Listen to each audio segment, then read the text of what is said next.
Want more protein in your diet? Eat a cookie, that's what I say. That's my favorite way to get protein, to be honest. But here's what I think you'll love about these no-bake protein cookies. They're chocolatey, they're delicious, but in addition to that, they're made without an oven, so that's why it's called a no-bake cookie. And also, they're vegan, gluten-free, dairy-free, you know, all the free things. So I love having these cookies around because they're so easy to make, and they're just delicious. And I love that each cookie is around 6 grams of protein. So that's a nice little protein boost whenever you're ready for a snack. If you're looking for something like post-workout to kind of, or pre-workout to fuel it, this is a great little snack to have around. So let's talk about how you make it, because it's pretty simple. So we start with 4 tablespoons of coconut oil. I just use unrefined. You can, if you don't like the flavor of coconut, you can obviously make it use refined coconut oil. And we're going to add, this is around 1/2 cup of peanut butter, and you can see I'm using natural peanut butter, so it's really thin, and but it's fine, it works fine. If your peanut butter is thicker, like, you know, the homogenized kind, that's fine too, whatever works. To that I'm going to add, this is around, let's see what I think, 1/4 cup of cocoa powder, and you can use you can use Dutch processed or natural, it doesn't matter. And then 1 tablespoon of maple syrup. Yum. Get that out here. And I'm going to give this a quick stir. And this is going to go into the microwave for about 30 seconds, because we just want to heat it up a little bit and get that coconut oil a little bit more melted. This is especially true if you're making these in the winter, because that coconut oil gets firmer when it's colder outside. So in the summer, you may not even need to microwave this at all, because that coconut oil will get so soft. Okay, I'm just gonna wipe off my spoon here, and then we're gonna throw this in the microwave for about, like I say, for about 30 seconds. And you can always go a little longer if you need to. Like I say, if it's winter and your coconut oil is cold, it may need to go a little longer. So let's do this. So that's going to heat up for 30 seconds, and then what we're going to do is stir that together. We're going to add some magical ingredients, and I'm really looking forward to talking with you about some of the things that we could add to it, like some favorite add-ins. I don't know if you love no-bake cookies as much as we do, but adding some, you know, some fun things like hemp seeds, or I think some pumpkin seeds, like especially if they're a little bit salted, because that salty flavor will come through, would be so good and give a little bit of crunch to every bite. Let's see what we've got here. Yep, look at that. 30 seconds was all that we needed, and it looks perfectly soft. That's just fine. I'm gonna get my other spoon in here and just give that a stir. We don't need it, it doesn't have to be perfect. It doesn't, like, see how you see the little clumps in here? That's fine, no problem. We just got it warmed up, and we got the coconut oil melted and all the ingredients stirred together, so that's perfect. So to that, I'm gonna add 1 cup of, this is instant oats. I feel like the instant oats are really important here because you want them to dissolve quickly into the cookie batter. So if you have only rolled oats, you might want to like run it through a food processor for a few seconds, just to kind of get them to be a little bit more fine so that they absorb a little bit better.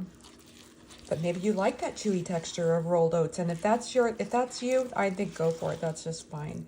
Okay, to that we're going to add, this is a 1/2 cup of protein powder, chocolate protein powder, and it's plant-based. So there's where you would want to use your favorite, because you know it will impact the flavor of the cookie. And let's talk about this too, and that is the sugar we added. So if you find that your protein powder is super sweet, maybe you don't want to add that maple syrup. But if you find that you're using maybe an unsweetened protein powder, that might be, you might want to actually increase the maple syrup, and that's absolutely fine. Whatever works. So that's one thing I love about cooking from home, is the ability to adapt things, because I don't know about you, when you buy things at the store, like maybe you buy some protein powder or protein bars, and then maybe you don't like the flavor of them. If you can just change it when you make things at home. That's what's so wonderful. Here I've got 1/4 cup of coconut flakes. I love adding coconut flakes because of the flavor, and also it has nice fiber to it. So a little bit of fiber from the coconut flakes is a nice touch. You could, I think I said before, you could add some hemp seeds. You could also add some ground chia. There's just so many options here. It's really nice. Okay, this is coming together perfectly, but it's missing one thing, which is always chocolate chips. So it's not as chocolatey enough as it is. We're going to add around 1/4 cup of chocolate chips. I like to reserve some because I like to add some to the top. You can see here how I like to add a few to the top of each cookie. That way, I'm sure everybody's getting some chocolate chips that way. I don't want anybody feeling left out in my house. Everybody gets chocolate chips. Okay, so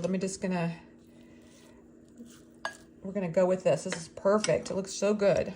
So I've got a pan here lined with parchment paper. And what we're gonna do is just scoop out this dough. And this is it. This is how you make these cookies. It's so easy. I'm gonna just do that. We're not gonna bake them, so they're not gonna spread. I like to put them in the fridge for a couple of minutes. That helps that coconut oil re-firm up and make these cookies nice and firm. These will not do well if you're serving these out in the summer and it's hot outside. They will get soft and gooey, which is delicious, but they get kind of messy that way. So I definitely recommend that these be served from the fridge or a little bit chilled. I mean, once they're set, like these have been sitting out for a while and they're fine. They're nice and, you know, they're set. But you might want to, like I say, if you're serving these outside, you might want to just keep them refrigerated. So here's what I like to do, just to make sure everybody gets a similar bite. We're going to put chocolate chips on here. And you can just put 1 or 2 or 3, just grab a few. And what I also like is it kind of smashes them down a little bit. So there we go. Just gonna, some of them don't need them, like that one's already got one on the top. Just, if you see that one's got a couple, if you see one that looks a little sad, like it's missing some chocolate chips, that's the time to add them. So there we go. That's good. That is a perfect tray of no-bake protein cookies that can make you happy and satisfy, you know, your cravings for chocolate in a healthy way. So I love that. I'm just curious. I would love to hear from you. Like, what are your favorite ways to get protein in your diet? Do you have some favorite treats that you like to eat, like protein bars, or do you think you would consider making protein cookies because they're so delicious and easy to make? So let's go on to the taste test. This is my favorite part because I love getting a bite, and I've been smelling these and I'm ready to eat. So,